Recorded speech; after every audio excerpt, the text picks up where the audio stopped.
بسم اللہ الرحمن الرحیم۔ اقامت دین فرض ہے۔ مولانا سید احمد عروج قادری کی کتاب سے۔ دوسری دلیل، سیدنا محمد صلی اللہ علیہ وسلم کی بعثت بھی اسی لیے ہوئی تھی کہ وہ دین حق کو تمام ادیان باطلہ پر غالب کر دیں۔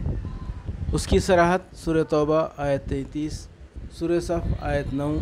اور سورہ فتح آیت 28 میں ہے۔ میں یہاں سورہ فتح کی آیت نقل کرتا ہوں۔ هو الذی ارسل رسولہ بالہدی ودین الحق لیظہرہ علی الدین کلہ وکفی باللہ شہیدا۔ وہ اللہ ہی ہے جس نے اپنے رسول کو ہدایت اور دین حق کے ساتھ بھیجا ہے تاکہ اس کو پوری جنس دین پر غالب کر دے، اور اس حقیقت پر اللہ کی گواہی کافی ہے۔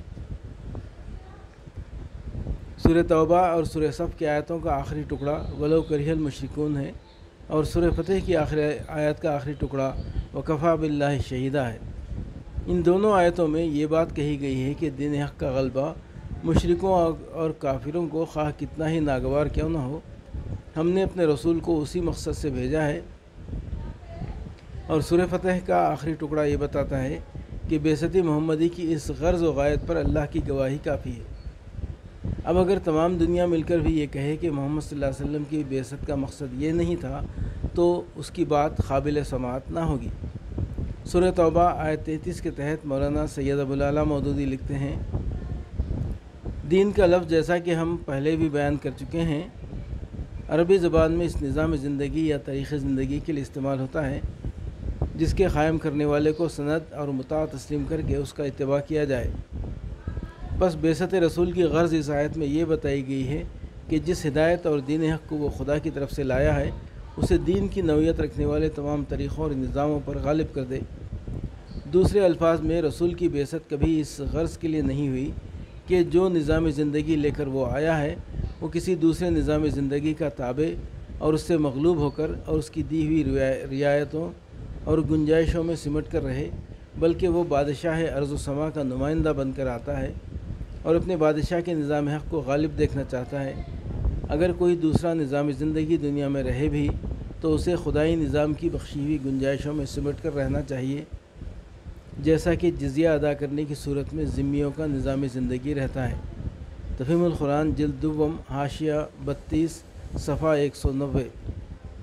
حضور صلی اللہ علیہ وسلم کے اس مقصد بعثت کو شاہ ولی اللہ محدث دہلوی نے اپنی کتاب حجت اللہ البالغہ میں اور متعدد مقامات پر لکھا ہے۔ اس آیت کا حوالہ دیے بغیر بھی لکھا ہے اور یہ آیت پیش کر کے بھی لکھا ہے۔ ایک جگہ انہوں نے اللہ کی سنت یہ پیش کی ہے کہ کس طرح وہ باغی اور سرکش قوموں کو مغلوب اور تباہ کرتا رہتا ہے۔ اسی سلسلے بیان میں انہوں نے حضور صلی اللہ علیہ وسلم کی مقصد بعثت اور ادیان باطلہ کی مغلوبیت پر روشنی ڈالی ہے۔ وہاں وضع خاص ظہور دین ایشان است برادیان ہما آن در ضمن کتب حامیان ادیان و دائیان آنہا بقتل و سبی و نہب و خز خراج و جزیہ و ازالہ دولت و شوکت ایشان و پائمال بے مقدار ساختن ایشان و این وضع خاص دراصل بعثت آن حضرت ملفوف شد و بعثت آن جناب متضمن آن صورت گشت فذلک قولہ تعالی هو الذی ارسل رسولہ بالہدی ودین الحق لیظہرہ علی الدین کلہ ولو کرہ المشرکون وقولہ صلی اللہ علیہ وسلم انما بعثتک لیبلیک وابتلی بک ازالۃ الخفا۔ مقصد اول صفحہ 45 مطبع صدیقی۔ اور وہ خاص وضع و شکل آپ کے دین کو دوسرے ادیان پر غالب کرنا ہے، اس طریقے پر کہ ان ادیان باطلہ کے حامیوں اور داعیوں کو قتل اور قید کیا جائے، ان سے خراج اور جزیہ وصول کیا جائے اور ان کی حکومت و شوکت کو ختم اور ان کو پامال و ذلیل کیا جائے۔ اور یہ وضع خاص آپ کی اصل بعثت کے اندر داخل اور حضور کی بعثت اس خاص صورت پر مشتمل تھی، اور یہی مطلب ہے اس آیت کا کہ وہی ہے جس نے اپنے رسول کو ہدایت اور دین حق کے ساتھ بھیجا تاکہ اس کو تمام ادیان پر غالب کر دے، خواہ یہ مشرکوں کو کتنا ہی ناگوار ہو۔ اور یہی مطلب ہے حضور صلی اللہ علیہ وسلم کی اس حدیث قدسی کہ میں نے تم کو اس لیے بھیجا ہے کہ تمہیں آزماؤں اور تمہارے ذریعے دوسرے لوگوں کی آزمائش کروں۔ اسی آیت پر بحث کرتے ہوئے شاہ صاحب نے یہ بھی تحریر فرمایا ہے، جان لینا چاہیے کہ اس آیت کی صحیح توجیہ یہ ہے کہ ہر غلبہ جو دین حق کو حاصل ہو وہ سب کا سب لیظہرہ علی الدین کلہ میں داخل ہے،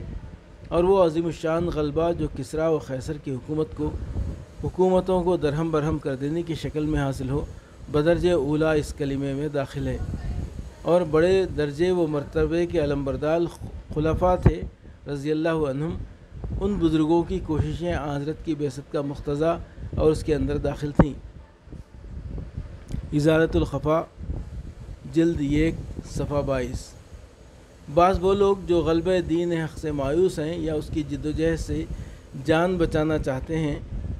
اس آیت کے بارے میں یہ کہتے ہیں کہ اس میں جو کچھ کہا گیا ہے وہ حضور صلی اللہ علیہ وسلم کے ساتھ ہو گیا، اب ہم اس جد و جہد کے مکلف نہیں ہیں۔ ان کی اس ذہنیت کا جواب بھی شاہ صاحب کی تحریر میں موجود ہے۔ وہ لکھتے ہیں، اللہ تعالیٰ نے ہدایت اور دین حق آن حضرت پر نازل فرمایا اور آپ کے صحابہ کرام کو اس کی تبلیغ کی۔ صحابہ نے آپ کے مقصد و مراد کو اچھی طرح سمجھا اور پھر اسے تابعین تک پہنچایا،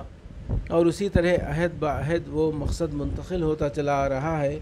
اس لیے کہ ارادہ الہی محض یہ نہ تھا کہ صرف آن حضرت کو تعلیم دے دی جائے، اور نہ یہ تھا کہ سننے والے مقصد تبلیغ سمجھیں یا نہ سمجھیں، آپ عہدہ تبلیغ سے عہدہ برآ ہو جائیں، بلکہ مراد دین حق کا ظہور اور غلبہ ہے، قرنن بعد قرنن، یعنی ایک زمانے کے بعد دوسرے زمانے میں اور پھر تیسرے میں، اور اسی طرح۔ ازالۃ الخفا جلد اول صفحہ 36۔ حضرت شاہ ولی اللہ نے اپنی شہرۂ آفاق کتاب حجت اللہ البالغہ میں متعدد ابواب میں اور مختلف انداز سے بار بار یہ حقیقت دہرائی ہے کہ اللہ تعالیٰ انبیاء کرام کو اقامت دین ہی کے لیے مبعوث فرماتا رہا ہے، اور اس نے سیدنا محمد صلی اللہ علیہ وسلم کو کبھی اس لیے مبعوث فرمایا تھا کہ وہ دین حق کو باطل ادیان پر غالب کریں۔ ابواب الایمان کی تمہید میں وہ لکھتے ہیں، عالم ان النبی لما کان مبعوثا الی الخلق عامل لیغلب دینہ علی الادیان کلہا بعز عزیز و ذل ذلیل حصل فی دینہ انواع من الناس فوجب تمییز بین الذین یدینون دین الاسلام و بین غیرہم۔ حجت اللہ البالغہ جلد اول صفحہ 122، مطبوعہ مصر۔ جان لو کہ نبی صلی اللہ علیہ وسلم چونکہ تمام مخلوق کی طرف مبعوث کیے گئے ہیں تاکہ اپنے دین کو تمام ادیان پر غالب کر دیں، عزت والے کی عزت کے ساتھ اور ذلیل کی ذلت کے ساتھ، اس لیے آپ کے دین میں مختلف قسم کے لوگ داخل ہو گئے، لہٰذا ضروری ہوا کہ مسلمانوں اور غیر مسلموں کے درمیان تمیز کی جائے۔ ایک جگہ وہ جہاد کی ضرورت و فضیلت پر روشنی ڈالتے ہوئے لکھتے ہیں، عالم ان النبی بعث بالخلافہ العامہ وغلبہ دینہ علی سائر الادیان لا يتحقق الا بالجہاد وعداد الاعلی فاذا ترکوا الجہاد واتبعوا اذناب البقرہ احاط بہم الذل وغلب اہل